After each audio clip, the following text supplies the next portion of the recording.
Seawater flooding in, oil oozing out. The Japanese-owned vessel MV Wakashio has split apart, and the oil is now spreading along the pristine coastline of eastern Mauritius. The bulk carrier ran into a reef at Pointe d'Esny 3 weeks ago. 1,000 tons of oil spilled into the ocean, presenting a huge danger to marine wildlife, some unique to the country. The area boasts colourful reefs, mangrove forests, protected wetlands and pristine beaches.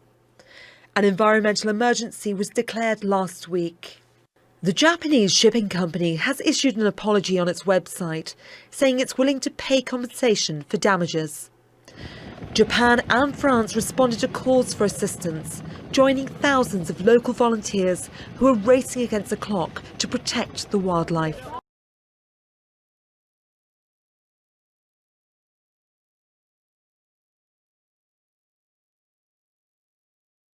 Commemorations have taken place around the world, marking the 75th anniversary of Japan's surrender, ending the Second World War.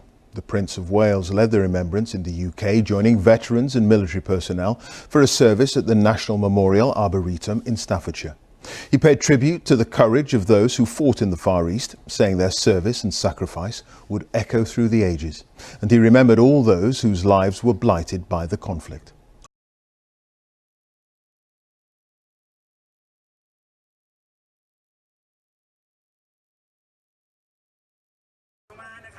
There's a new generation of protesters in Thailand, and they're daring to go where few others have. At times, they've been gathering in their thousands and speaking about an issue that's supposed to be off limits. The royal family is protected by laws designed to prevent criticism, but these protesters, who are mainly students, say they won't stay silent anymore. Along with calling for elections and a new constitution, they've announced a set of demands to reform the monarchy and reduce its political power. The student who announced the demands on stage is wanted by police. So far, protests by royalist groups have been small, but given the strong language from the students, they could grow. In the meantime, they're choosing to lay complaints with police. People have the right to protest, but you have to do it correctly. You have to follow the rules and the laws and not criticise the monarchy.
An easygoing executive who shunned the limelight. Robert Trump, Donald Trump's brother, died Saturday. In a statement, the president described his brother as his best friend, whose memory will live on in his heart forever. At 71, Robert was 3 years younger than Donald, his passing attributed to an undisclosed illness. On Friday, the president visited his brother at a New York hospital after acknowledging the seriousness of the situation. I have a wonderful brother. We've had a great relationship for a long time, from day one. The youngest son of Fred Trump Sr., Robert began his career on Wall Street, later joining the Trump Organization as a real estate executive.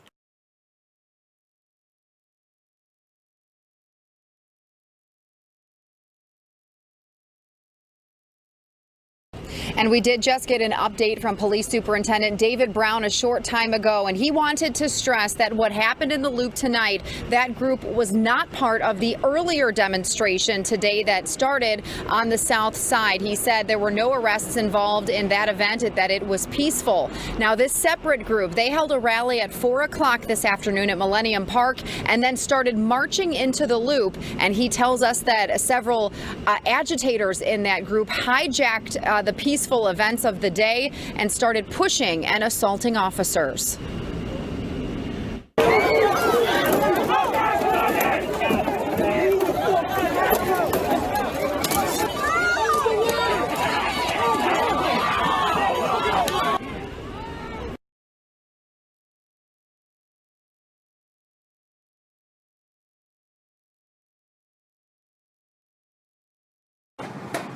The UK now has enough coronavirus vaccine to give 5 doses to every person in the country.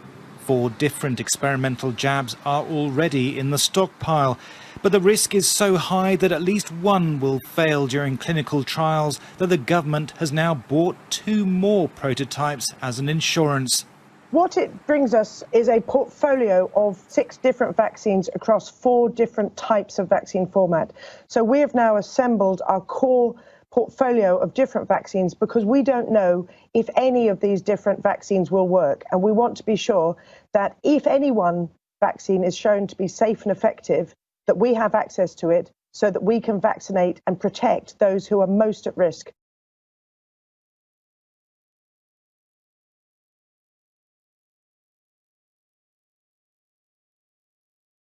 Flying high above Sydney Harbour, it's clear skies, but a dirty secret is lurking below the surface. Plastic is the catch of the day, and crunch time is fast approaching. New research from the World Wildlife Fund urging Australia to stop the flow of waste. Phasing out the worst offenders would halve pollution in Australia. Bottles, soft scrunchable plastics, foodware and packaging, microplastics and cigarette butts. And we're swimming against the tides of change. Over 8 billion tonnes of plastic ends up in the ocean each year. And if we don't take action, we'll have more plastic than fish in the ocean by 2050.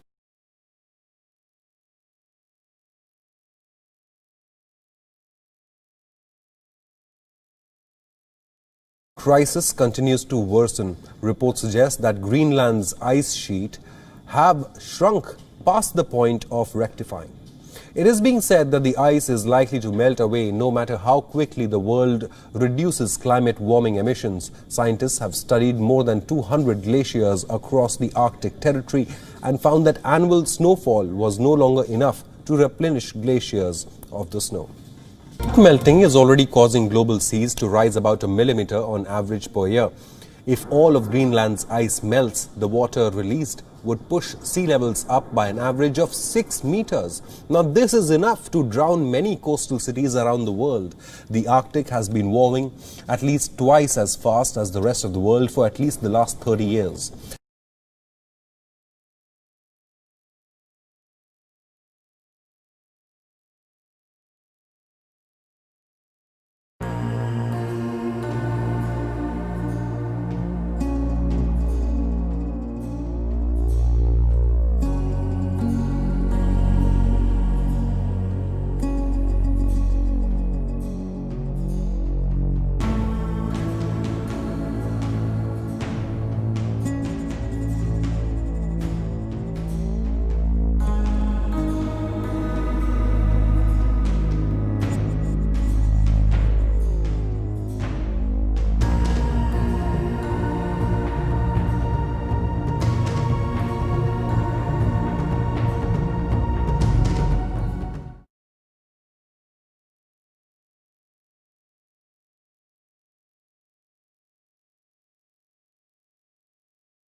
And for liquid oxygen, minus 100. 7, 6, 5, 4, 3, 2, hop.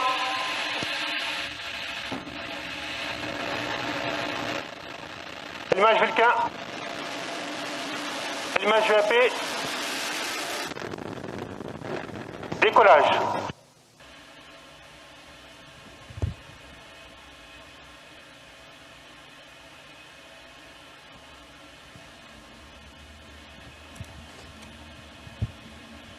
To 1,300 km per hour, and the speed will continue to increase in the coming seconds. And look at the Atlantic. Everything's going according to plan. Right now,